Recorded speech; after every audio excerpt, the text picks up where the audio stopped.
one person can make a difference. I can make a difference in my life, and I can probably make a difference in a few people's lives.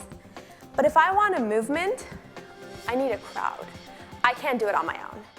I wanted to talk about leadership in a little different way, a little bit more, not just my journey, but looking at leaders in general and thinking about what kind of things drives them and how they were able to make a change. So one person can make a difference. I can make a difference in my life, and I can probably make a difference in a few people's lives. But if I want a movement, I need a crowd. I can't do it on my own, right? And so thinking about not just me building a company, not just a few of us trying to make a little change, but think about a revolution. If you want to think about Luther King. If Dr. King wanted to make a difference, he couldn't do it on his own. He needed a crowd. And so looking at people like him and things that they have in common, I came up with 4 things that I want to share with you guys. I feel like to be a leader, you need to have a clear vision. You need to be able to communicate that vision, and also, as a person, be relatable so that people trust you. And then finally, know who you're talking to. And I'll get into each of them a little bit. So I have a dream, and my dream is that something that sucks right now can be done better. So whether it's the way we live, whether it's my personal experience with our mental health system, whether it's I have a dream of backpacking through Antarctica. This is where we go. And this is how we get there.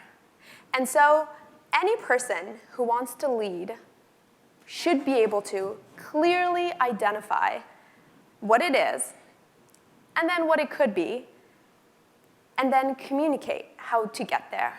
And it's through the right communication, the right messaging, whether it's verbal or written communication, that you inspire people to move, right? It's how do I have this thing in my head, how do I tell it to you? And that's a skill that can be learned. Being able to be a good storyteller is what, again, inspires people. I actually had a personal experience with our mental health system here in Canada. And it was very rigorous and hard to find a therapist. And it was expensive. And so I wanted to change it, and I thought there has to be a better way to do it. And I had to build a team. I was on payroll, I was working full-time at a really wonderful job, and I had to get other people to quit their jobs. So setting a vision and being able to tell them that not only is this a great thing for us and our friends, it's a great thing for everyone because there is other people in the world who need it. So understanding there's a marketplace, and we can go build it. And that was the situation where I really had to be able to motivate other people to leave their high-paying jobs to come on board with me. And so when it comes to leadership, for entrepreneurs specifically, you gotta be the first person to go. So I've been there, I've experienced it. And if anyone's gonna get hurt, I'll be the first to go. And it's through empathy that you're able to create respect and trust.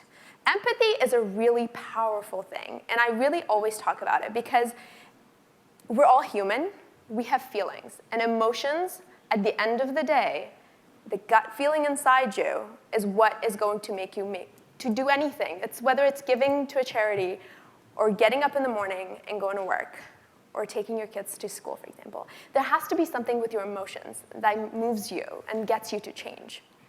And you have to be able to relate that as a leader to get everyone else on board and willing to jump on ship with you. So finally, you have to be able to talk to people the way they need to talk, to be spoken to, basically. So when I'm talking to 4-year-old kids, when I'm talking to my potential co-founders, when I'm talking to my team that, they're on payroll, they're not actually here because they have a passion as much as I do, or whether if it's I'm just talking, again, to a crowd that I want to get on the street to protest something, I need to understand what they want to hear. And it's only through understanding their need and want, because at the end of the day, each of us has a need and a want. And I'm only going to listen to you if you're going to tell me how I'm going to get to what I need and what I want. And so as a good leader, that's the first thing you need to be able to do, is that vision, being able to communicate it, but in a language that that person wants to hear, and not in any language that you you want to speak in.